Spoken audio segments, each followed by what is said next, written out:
What's going on, guys?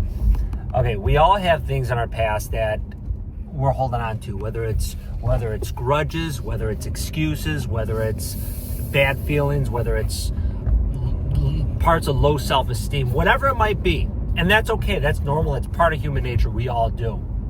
But here's the thing, especially going into the new year, let go of it. But there's a bigger point to it. And here's the thing. You don't have to let go of it forever. If you got a favorite excuse or a grudge you want to hold, or you're still mad at your parents, you're still mad at an old friend, you're still mad at an ex-girlfriend, ex-boyfriend, whatever it might be, that's okay. Just for 2025, set it aside. After that, you can go back to it. Here's the thing, though. People will always say, I mean, that's not a new thing to say, let go of your past, right? That's nothing new. People say it all the time. But here's the twist of it. Sometimes, now if it's a bad feeling, maybe a grudge, you can let that go selfishly for yourself and let it go and get past it. But sometimes in your past, there's things you have to deal with. Maybe it's a bad relationship with a friend you have to deal with. Maybe it's a bad business deal. Maybe it's something you have to go back and address. If it's something you can deal with it, go back and deal with it, fix it, and move forward. And when I say fix it, you don't have to solve it, but you can maybe go back to it, end whatever deal it is, and move forward, move past it. Because a lot of times in life, especially when you're trying to move forward, if you're holding on to too much stuff in your past, it clogs your mind. And you want to have your mind clear when you're going forward, because there's enough stuff in life, and as you move forward, if you're trying to increase your income this coming year, if you're trying to increase your business, if you're trying to start a business, that stuff's hard enough, and you're going to have a lot in your mind. You're going to have a lot to deal with.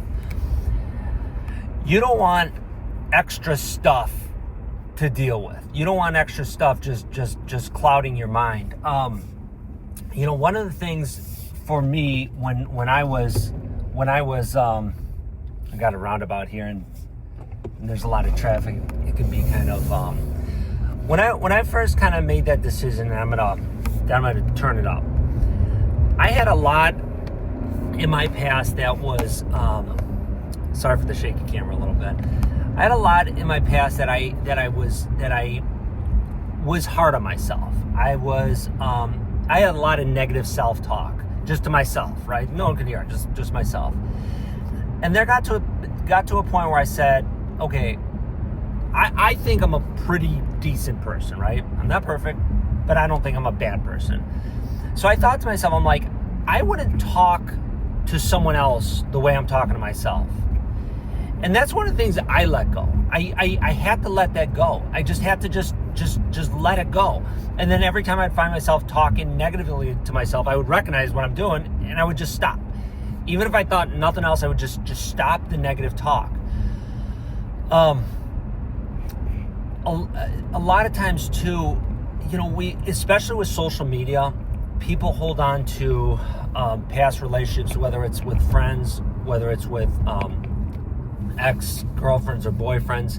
Sometimes that stuff's hard to escape. When I was in my teens and early 20s, we didn't have all the social media like we do now, and so it was easier to let go of stuff.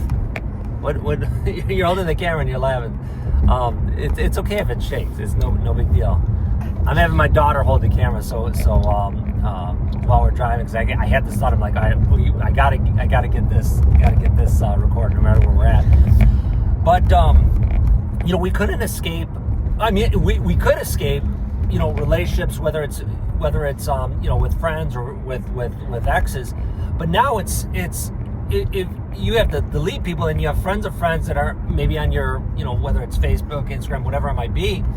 Sometimes you got to just delete all that stuff and move forward. And you got to selfishly move forward. And people are going to criticize you about it. People are going to get mad at you, because once you start moving out of that space that you were for so long, where people expected that you were just going to stay down, people turn against you. And I'll tell you a story in a different video about when I first, a few years ago, when when we moved out of our old neighborhood to a bigger house, nicer neighborhood, where a lot of people, I thought, they thought that I would never make progress. And people didn't see me working every single day. I saw what I was doing. I knew what I was doing, but people on the outside, they saw our house and they said, okay, well, he's not doing anything and he's just working from home and there's no way he's doing anything. But I knew what I was doing. I was working every day, building my business, and then all of a sudden it turned. It turned from the outside, it turned, not from the inside. From the inside, I knew what I was doing for a decade. But from the outside, it looked like everything just happened overnight. And I think there was a lot of negativity towards that, and that'll happen to you too. But we'll wrap on this. To move forward, you gotta let go, and you know what it is. You know what it is. Okay, you don't have to. This is not one of those things where you gotta get a notebook out. You gotta think about it. You gotta write it down. No, you already know what you're holding on to. And you got to make a decision to let it go. If you got to deal with something, deal with it, move forward. If it's something you don't have to deal with, if it's just something that you're holding on to, maybe you're still mad at your parents about something, let it go. And you don't have to, like I said, you don't have to let it go for the next 10 years. You just have to let it go for the next 12 months. And then you can go back to it. But just try it.